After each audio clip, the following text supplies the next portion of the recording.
Hi friends, എല്ലാവർക്കും നമസ്കാരം. ഞാൻ വന്നിട്ടുള്ളത് കൊത്തവര വെച്ചൊരു തോരനുമായിട്ടാണ്.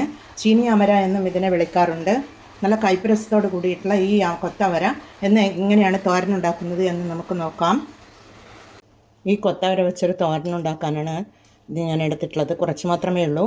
ഉള്ളിയും തേങ്ങയും ഒക്കെ വരുമ്പോൾ ക്വാണ്ടിറ്റി കുറച്ച് കൂടുതലുണ്ടാകും. എന്നാൽ നമുക്കിത് കഴുകിയെടുത്ത് കട്ട് ചെയ്ത് കൊണ്ടുവരാം. അത്രയും കൊത്തമര ഞാനിവിടെ ചെറുതായി കട്ട് ചെയ്തെടുത്തിട്ടുണ്ട്. അത് നമുക്കൊരു ബൗളിലേക്ക് ഇട്ട് കൊടുക്കാം. ഇതിനെ ഒരു ബൗളെടുത്ത് വെച്ചിട്ടുണ്ട്, അതിനൊരു ബൗളിലേക്ക് ഇട്ട് കൊടുക്കാം. പിന്നീട് ഒരു മീഡിയം സൈസ് ഉള്ളിയാണ്, അത് ചോപ്പറിൽ കട്ട് ചെയ്തെടുത്തിട്ടുള്ളതാണ്, അതുകൂടി ഇട്ട് കൊടുക്കാം. പിന്നീടൊരു വലിയ പച്ചമുളകാണ്, ഒന്നാണ്, അത് ചെറുതായി കട്ട് ചെയ്തെടുത്തിട്ടുള്ളതാണ്, അത് ഇട്ട് കൊടുക്കുന്നുണ്ട്. പിന്നീട് ഒരു ചെറിയ കഷ്ണം ഇഞ്ചിയും ഒരു 3 വെളുത്തുള്ളിയും കൂടെ ചതച്ചെടുത്തിട്ടുള്ളതാണ്. തോരന് ഇഞ്ചിയും വെളുത്തുള്ളിയും ചേർക്കേണ്ട ആവശ്യമില്ല, പക്ഷേ ഈ കൊത്തവര ആയതുകൊണ്ട് ഞാൻ ചേർത്ത് കൊടുക്കുന്നതാണ്. പിന്നീട് ഒരു 1/2 ടീസ്പൂൺ മഞ്ഞൾ പൊടി, അതുപോലെ 1/2 ടീസ്പൂൺ മുളക് പൊടിയാണ്.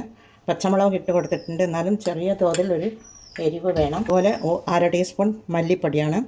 ഈ കൊത്തമര ആയതുകൊണ്ടാണ് മല്ലിപ്പൊടിയൊക്കെ ചേർക്കുന്നത്. അതുപോലെ 1/2 ടീസ്പൂൺ ഉപ്പ്, 1/4 കപ്പ് തേങ്ങയാണ്, അതുകൂടി ചേർത്ത് കൊടുക്കാം. എല്ലാം കൂടി ചേർത്ത് കൊടുക്കുന്ന കൈകൊണ്ട് തന്നെ ഒന്ന് ഞെരടിയെടുക്കണം.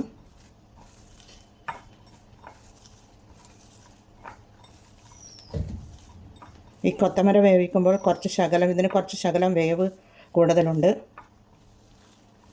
കുറച്ച് സമയം പിടിച്ചാണ് ഇത് വെന്ത് വരുന്നത്. ഇങ്ങനെ ചേർക്കുമ്പോൾ ഇതിൻ്റെ കയ്പ്പരസം കുറച്ച് കുറഞ്ഞു കിട്ടും. ചില കൊത്തവരക്ക് നല്ല കയ്പ്പരസം ഉണ്ടാകും, ചിലതിന് അത്ര കൂടുതലുണ്ടാവുകയില്ല. എന്നാൽ നമുക്കിത് കുക്ക് ചെയ്തെടുക്കാം.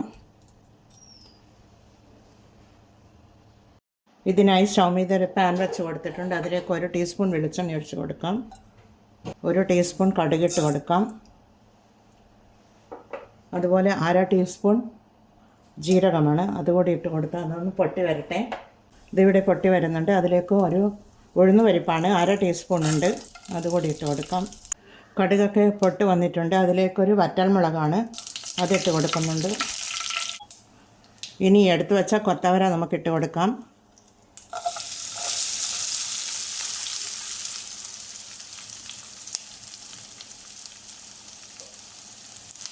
ഇതൊന്ന് ഇളക്കി കൊടുക്കാം. ഇത് ഫുൾ ഫ്ലെയിമിൽ വെച്ച് കൊടുത്താണ് ഞാൻ ഇത് ഇളക്കി കൊടുക്കുന്നത്. ഇനി ചെറുതീയിൽ വെച്ച് കൊടുക്കാം. ഇത്രയും മതി. ഇനി കുറച്ച് വെള്ളം തളിച്ച് കൊടുക്കാം. ഈ കൊത്തവരക്ക് കുറച്ച് വേവ് കൂടുതലാണ്, ഇത് കുറച്ച് വെള്ളം തളിച്ച് കൊടുക്കാം. ഇത്രയും മതി.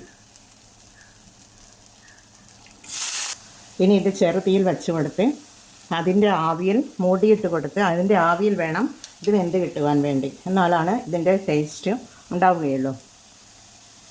എന്നാൽ മൂടിയിട്ട് കൊടുത്ത് നമുക്കൊരു 5 മിനിറ്റ് നേരം കഴിഞ്ഞ് തുറന്ന് നോക്കാം. അതിലിടെ ഇളക്കി കൊടുക്കുകയും വേണം. നമുക്കിത് മൂടി തുറന്ന് നോക്കാം. ഞാനിത് ഇടയ്ക്കിടെ ഇളക്കി കൊടുത്തിരുന്നു. ഇതൊക്കെ ഡ്രൈ ആയി വന്നിട്ടുണ്ട്. ഈ കൊത്തമര നല്ലതുപോലെ വെന്ത് വന്നിട്ടുണ്ട്.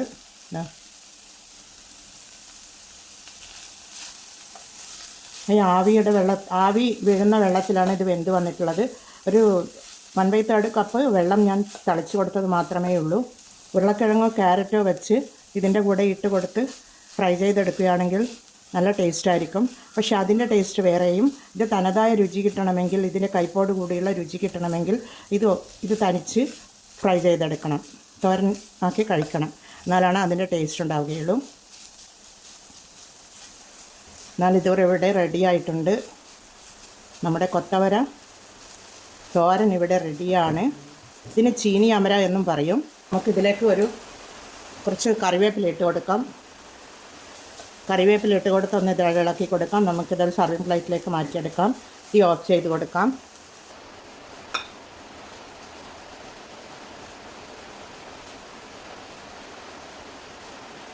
ഞാൻ ഇതിൻ്റെ മുകളിൽ കുറച്ച് ഉള്ളിയും തക്കാളിയും ഒക്കെ ഡെക്കറേറ്റ് ചെയ്ത് വെച്ചിട്ടുണ്ട്. എന്നാൽ ചീനി അമര കൊത്തമര ഇവിടെ റെഡി ആയിട്ടുണ്ട്. എന്നാൽ എല്ലാവരും ഇതുപോലെ ഒന്ന് ട്രൈ ചെയ്ത് നോക്കൂ. അടിപൊളി ടേസ്റ്റാണ്.